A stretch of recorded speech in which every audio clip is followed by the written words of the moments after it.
అందరికీ శుభోదయం. కొత్త శాసనసభ ఏర్పడింది ఆంధ్రప్రదేశ్లో. నిన్న కొత్తగా ఎన్నికైనటువంటి ఎమ్మెల్యేలందరూ ప్రమాణ స్వీకారం చేశారు. ఈ సందర్భంగా ముఖ్యమంత్రి చంద్రబాబు నాయుడు గారి హుందాతనం, ప్రతిపక్ష నేత కూడా కాలేకపోయిన జగన్మోహన్ రెడ్డి గారి ఉక్రోషం రెండు తేటతెల్లమైనవి. ఏ విధంగా? జగన్మోహన్ రెడ్డి గారు ప్రతిపక్ష నేతగా ఎన్నిక లేకపోయాడు. అంటే ఆయన పార్టీకి కనీసం రావాల్సిన 18 సీట్లు కూడా రాలేదు అసెంబ్లీలో.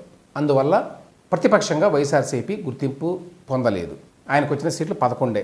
ఆ కారణం చేత నిన్న ఆయన అసెంబ్లీకి రావడానికి ప్రత్యేకమైన ఏర్పాట్లు, ప్రత్యేకమైన స్వాగతాలు ఏమీ ఉండవు. 175 మంది ఎమ్మెల్యేలు ఒకడు.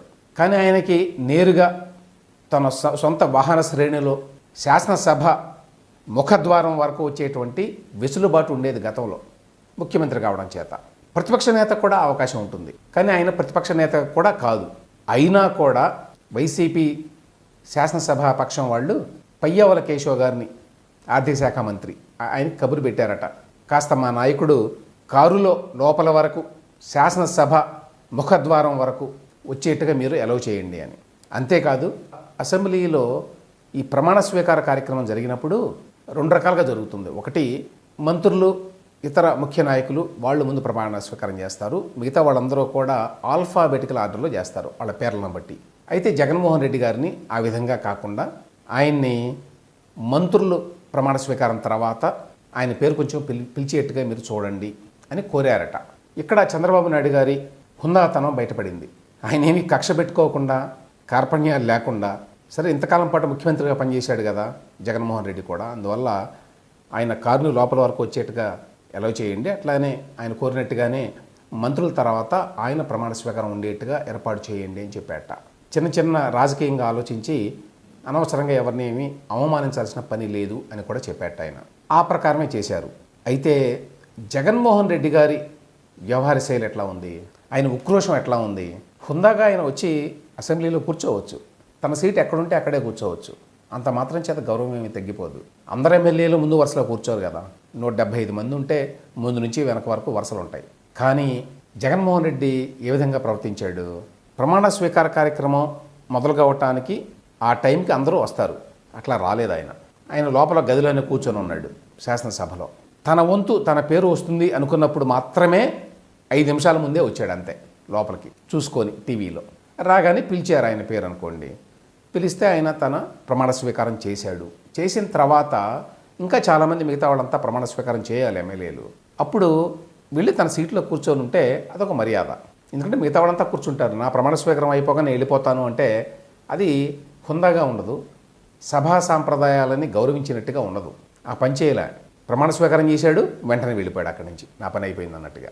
ఇంకొకటి, ప్రమాణ స్వీకారం తర్వాత అందరూ కూడా స్పీకర్ పోడియం దగ్గరికి వెళ్ళి స్పీకర్కి నమస్కారం పెట్టి ఏదో పలకరింపు చేసి వెళ్ళిపోతారు అక్కడి నుంచి. జగన్మోహన్ రెడ్డి గారు కూడా వెళ్ళాడు పైకి, పోడియం పైకి ఎక్కాడు.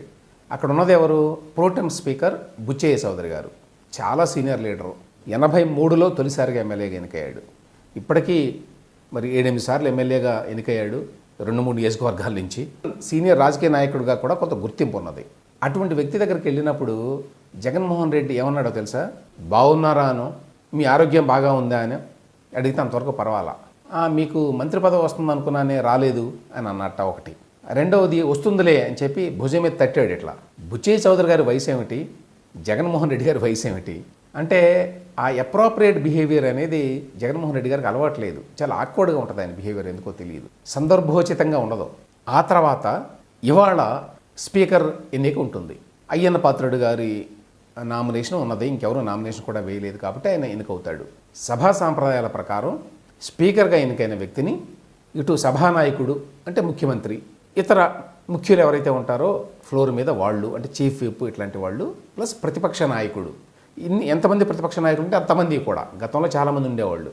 గతంలో BJP, CPI, CPM, either TDP or Congress ఇట్లా ఉండేవాళ్ళు చాలామంది. అందరూ కూడా తోడుకొని వెళ్తారు పోడియం మీదకి, గౌరవ సూచకంగా తీసుకెళ్ళి కూర్చోబెడతారు.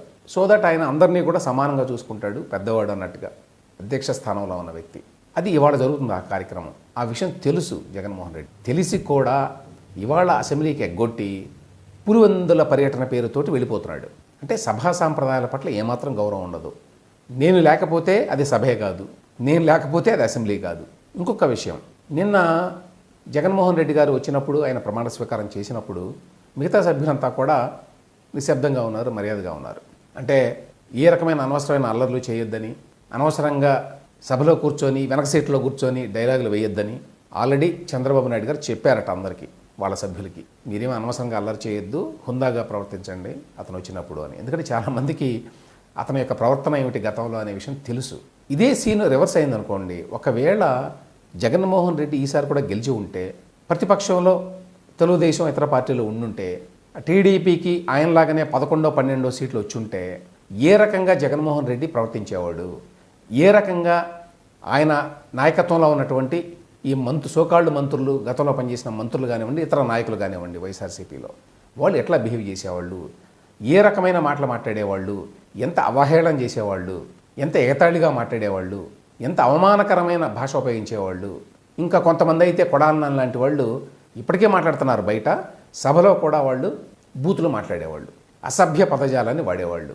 ఎస్పెషల్లీ చంద్రబాబు నాయుడు గారిని టార్గెట్ చేసి, ఆయన వయసుకు కూడా గౌరవం లేకుండా గడిచిన సభలు ఎట్లా చేశారు. కౌరవ సభ అని అందుకనే కదా పేరు వచ్చింది దానికి. ఈసారి మళ్ళీ కనుక అది జరుగుంటే ఎంత అరాచకంగా ఉండేదో ఊహించుకోండి. కనీసం ఇప్పుడైనా జగన్మోహన్ రెడ్డికి ఆలోచన రావాలి కదా. మనం గతంలో చాలా భయానకంగా ప్రవర్తించాము ప్రతిపక్ష నాయకుడి పట్ల, ఆయన వయసుకు కూడా గౌరవం లేకుండా. ప్రజాస్వామ్యంలో ప్రతిపక్షానికి ఎంతో కొంత గౌరవం ఇవ్వాలి, అది కూడా ఇవ్వలేదు మనం. ఇక బుగ్గన రాజేంద్రనాథ్ రెడ్డి గారి దగ్గర నుంచి మొదలుకొని ఎంతోమంది నాయకులు, అబ్బియపు మధుసూదన్ రెడ్డి, కొడాల నాని, ఇట్లా వీళ్ళందరూ కూడా ఇష్టారాజ్యంగా చంద్రబాబుని టార్గెట్ చేసి మాట్లాడేవాళ్ళు గతంలో. ఆ విధంగా ఇప్పుడు మాట్లాడకుండా చంద్రబాబు నాయుడు గారు కొంత కట్టడి చేశాడు వాళ్ళ సభ్యులందరినీ. దాన్ని దృష్టిలో పెట్టుకోనైనా జగన్మోహన్ రెడ్డిలో కొంత మార్పు రావాలి కదా. నో, అటువంటి మార్పు లేదు. నేను లేని ఈ సభ ఏంటి అనేదే ఆయన ధోరణి. ఆయన ముఖంలో ఆ నిర్వేదం, అనాసక్తి. ఆయనకి ఎప్పుడూ శాసనసభ పట్ల ఏమాత్రం గౌరవం లేదనుకోండి. అదొక ఇన్స్ట్రుమెంట్ అంతే. ఏదో రాజ్యాంగం ప్రకారం అది ఉన్నది కాబట్టి, శాసనసభని మనం హాజరు పెట్టాలి కాబట్టి, దానికి కొన్ని నియమాలు ఉన్నాయి కాబట్టి రాజ్యాంగం ప్రకారం అవి చేశాడు. కానీ లేకపోతే శాసనసభ సమావేశాలు కూడా జరిగేవి కాదు. ఇంకొక పాయింట్ చివరికి ఏమిటంటే, ప్రతిపక్ష నాయకుడిగా లేక ప్రతిపక్షంలో ఒక వ్యక్తిగా, ప్రతిపక్ష నాయకుడు కూడా కాదు ఆయన, అటువంటి వ్యక్తిగా ఆయన ప్రజా సమస్యల మీద కానివ్వండి, రాష్ట్రం యొక్క భవిష్యత్తు గురించి కానీ ఏమాత్రం పోరాడతాడు, పనిచేస్తాడు అని అనుకోవడానికి లేదు. అధికారంలో ఉంటేనే రాజకీయాలు జగన్మోహన్ రెడ్డికి, లేకపోతే ఆయనకి రాజకీయాలు అవసరం లేదు. 2014 నుంచి 2019 వరకు ఆయన హైదరాబాద్లోనే గడిపాడు తన టైం అంతా. గుర్తుకు తెచ్చుకోండి ఒకసారి. వీళ్ళు 2019 నుంచి 2024 వరకు ఎప్పుడూ కూడా ఆయన చంద్రబాబు నాయుడు గారిని, ఆ పవన్ కళ్యాణ్ గారిని ఎప్పుడు అనేవాళ్ళు ఏమని, ఎప్పుడు హైదరాబాద్లో ఉంటారు వీళ్ళు ఆంధ్ర వాళ్ళు కాదు, వలస నేతలు అని తిట్టించేవాడు మిగతా వాళ్ళ చేత జగన్మోహన్ రెడ్డి. వాస్తవం ఏంటంటే 2014 నుంచి 2019 వరకు ఎక్సెప్ట్ ఆ పాదయాత్ర టైంలో తప్ప ఎప్పుడూ హైదరాబాద్ లోటస్ పాండ్లోనే ఉండేవాడు జగన్మోహన్ రెడ్డి. ఒకటి. రెండవది, ఈవెన్ పాదయాత్ర కూడా అది ముందేదో 5 రోజులు అని చెప్పారు వారానికి, కానీ చివరికి అది పంచపాండవులు మంచం కూడా మాదిరిగా 3 రోజులు కూడా జరగల వారానికి. అది కూడా చాలా అనేక కట్టళ్ల మధ్య అన్నమాట. ఒక ప్లాన్ ప్రకారం చేసుకొని వెంటనే వెళ్ళిపోయేవాడు హైదరాబాద్కి లోటస్ పాండ్కి. ఒకటేమో నాకు ఫ్రైడే కోర్టు పని ఉందని చెప్పి వచ్చేవాడు, ఆ తర్వాత గురువారం కూడా ఉండేవాడు కాదు, బుధవారం రాత్రికే బయలుదేరి వచ్చేసేవాడు ఇదో కారణం చెప్పి. ఆ విధంగా అతను తాను సెంట్రల్ ఫిగర్ కాకపోతే ఆ రాజకీయాల్లో వాటి పట్ల ఇంట్రెస్ట్ ఉండదు. చాలామంది ఏమంటారంటే 2014 నుంచి 2019 వరకు కూడా ప్రతిపక్షంలో ఉన్నాడు కదా జగన్మోహన్ రెడ్డి, అప్పుడు చేశాడు కదా రాజకీయాలు అని. అంటే ఒక తేడా ఉంది. ఆ తేడా ఏమిటంటే, అధికారం రుచి చూడనంత వరకు దానికోసం పోరాడతారు ఎంతైనా. ఒకసారి అధికారం యొక్క రుచి చూసి దాన్ని అనుభవించి ఆ తర్వాత మళ్ళీ ప్రతిపక్షంలో ఉండటం, అధికారం లేకుండా ఉండటం అంటే సామాన్యమైన విషయం కాదు. అది ఓన్లీ మనకు తెలిసి చంద్రబాబు నాయుడు గారికే సాధ్యమైంది. ఆయన 3 సార్లు గతంలో ముఖ్యమంత్రిగా ఉన్నాడు, 3 సార్లు ప్రతిపక్ష నేతగా ఉన్నాడు, ఇప్పుడు మళ్ళీ 4సారి అధికారంలోకి వచ్చాడు. ఆయన అధికారంలో ఉన్నా అధికారంలో లేకపోయినా 24/7 ప్రజా జీవితంలో ఉన్నాడు. కన్సిస్టెంట్గా, కంటిన్యూస్గా, కాన్స్టాంట్గా. వేరేజ్ మనం తెలంగాణలోనే చూస్తున్నాం. కేసీఆర్ గారు అధికారం పోయిన వెంటనే ఆయన అసలు అడ్రస్ లేడు, అప్పుడప్పుడు కనిపిస్తాడు అట్లా అంతే. చంద్రబాబు నాయుడు గారు లాగా ప్రతిపక్షంలో ఉన్నా కూడా కంటిన్యూస్గా ప్రజల మధ్య ఉండటం అనేది అందరికీ సాధ్యం కాదు. అది జగన్మోహన్ రెడ్డి కూడా అంతే. అధికారం ఉన్నప్పుడైతే ఆయనకు బాగుంటుంది, కానీ ఇప్పుడు అధికారాన్ని రుచి చూసి అనుభవించి ఇప్పుడు మళ్ళీ ఎటువంటి అధికారం లేకుండా ఒక సామాన్యమైన ఎమ్మెల్యేగా తన పార్టీని నడపడం అంటే అతనికి చాలా కష్టమైన పని. కాబట్టి ముందు అతను అసెంబ్లీకి హాజరవుతాడని కూడా నేను భావించటం లేదు రెగ్యులర్గా.